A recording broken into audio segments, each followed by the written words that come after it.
Hello, welcome to Object 10 in my series 100 Objects that tell the history of Summerhill School and its values. The object this time is the Scarecrow, and this Scarecrow is from The Wizard of Oz.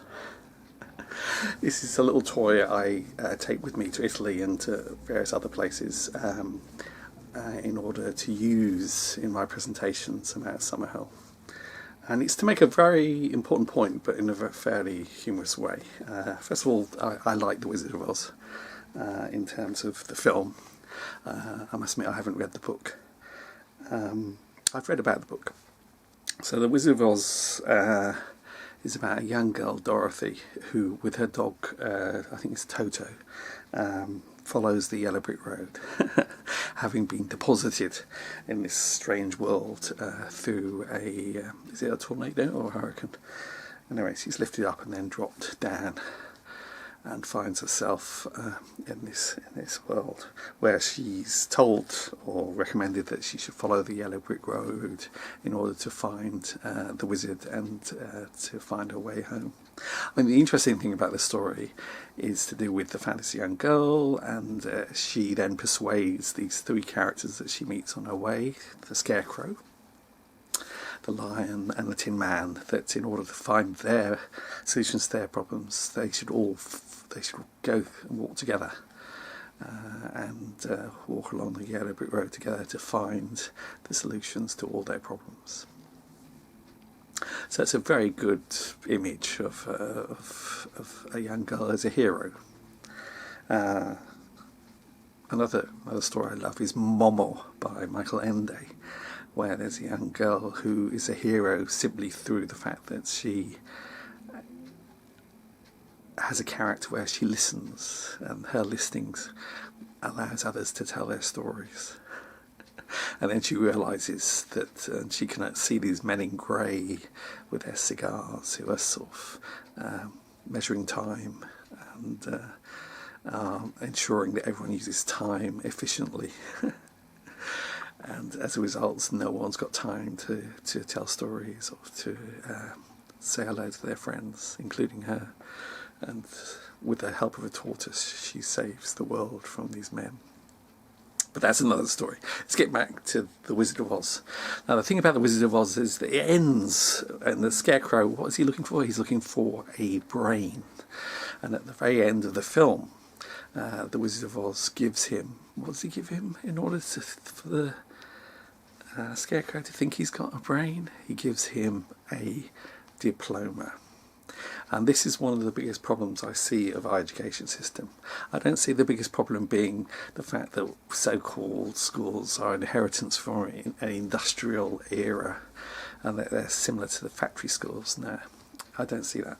What I see is the worship of the diploma and the qualification.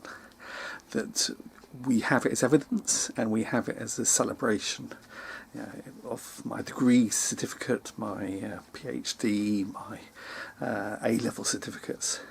These define us in many ways throughout our lives. It's got worse, in fact, because instead of the certificates just defining us, we now have all the different tests, the SATs and the national curriculum is such that a normal child is now defined by that. There was a teacher at Summerhill, and he was telling me, he was sort of very proudly telling me that he had told one of our inspectors at Summerhill that most of our children were special needs. And the inspector said, "What?" Quite surprised, because our children aren't, most of the children in Summerhill aren't special needs. And the English teacher said, yeah, because they are 2 or 3 years behind in the national curriculum for English language, which means they're special needs for English. It's horrific, isn't it? I mean, for any teacher to say that, let alone a teacher at Summerhill. Anyway, because many of the presentations and talks I do are at universities, and this is what I see as the problem: is the university, not the sense of the school history of continuity of people at desks and as if they're regimented because they're being prepared for what used to be the factory system. I think that's a rather sort of laughable, simple sort of metaphor-based sense of rewriting the history of our schools. I think you'll find that in the 1900s, and earlier in fact, that the schools which were the progressive ones, the ones that were about the development of childhood, the development of humanity, the use of play, the use of joy, the use of inquiry and adventure, learning through adventure, was used within the kindergartens and was used within the nursery schools. And there's a lovely book on the history of London schools that I've just started to read that basically says there was a period in which the elementary schools and those schools above them were actually learning from and adapting and seeing as the best methods of learning and education those from Montessori, those from Pestalozzi, those from those who proposed learning through play and joy and creativity and self-expression and through nature and open air learning, that all these things that had been developed mainly by women within the elementary and nursery schools, that these were affecting the methods that were used later in the secondary and secondary schools. And the problem was that despite the development of these methods in the elementary schools, and we can see through New Ideals in Education this history where the teachers and the practitioners share their methods of learning and teaching, like John Arrowsmith, who ran a village elementary school and used all the senses in the learning, and like Clara Grant, who in East London used Montessori's methods, or at least her philosophy of liberating the child, and used creating the children, creating their own toys, and choosing what they want to make, and having boxes of different items, like from cotton reels to nails and other items and bits of textiles and things, and choosing from each box what materials they wanted in order to make whatever they chose to make, and then only helping them in terms of if they hadn't seen what they were making, they were trying to make it from their imagination, having models showing the children what they could make, sort of inspiring them in terms of if they want to make like dolls' house-size cookers or other items from a kitchen or whatever. Anyway, so these fantastic heroes of our schools, and Lillian DeLisa was one who's from Australia, and she so inspired someone called Bertram Hawker, Reverend Bertram Hawker at the time, that he paid for her to go around Europe learning from Montessori and many others, different progressive methods of nursery school teaching. And Lillian DeLisa became one of the most important nursery school teachers and trainers of nursery school teachers in England. And she was there to liberate the child, and I think she was actually one of the opening speakers in the first conference that was organised in this country by the group that became New Ideals in Education. So what I'm basically saying is that our concepts of democratic education, our concepts of participation of children's voice and things, was there. And it was mainly women, and many of them were suffragists or suffragettes, and they were working within those schools, the elementary schools and the nursery schools. Now, the irony of this is that when you look at the history of education, it normally ignores the women. It normally ignores the primary and elementary school, as if the significant changes in education, it's the secondary schools. Yeah? The development of the secondary schools first, because they had to make school leaving age older from 12 to 14 and 14 to 16 and 16 now to 18 in terms of compulsory education. They focus on the teenage time, and this is the institutions where the male dominated, and this reflected the universities in a sense, because these institutions at the beginning were like grammar schools and other schools for teenagers, were trying to get them to be educated, to be partly to go to the universities, yeah? And this is where the image of the Scarecrow is. The image of the Scarecrow is the image of the power of the university and the power and the image of the academic degree, and the fact that education was seen to be primarily aimed at getting young people into university and getting them to become a degree and then into a job or into a professor in research and things. So my argument would be that we failed in terms of democratic education and liberating the child because of the universities, because of their grip on the examination system, because of their grip on the ethos of the diploma and the certificate, because of their ethos of the way they taught and the way they lectured. They lectured to hundreds, groups of hundreds, yeah, and it was all exams, and yet that was seen to be the golden standard, and we lost that wonderful tradition of the women teaching the younger kids. Yeah. And it's interesting that the Lillian Deleza and Bertram Hawker helped fund the first meeting of the South Australian Kindergarten Union, and he helped fund their building. Yeah, and there was a point where, because this is all run by women, because they were the main kindergarten teachers, and the universities in Australia, in South Australia, wanted to take control of the kindergarten movement.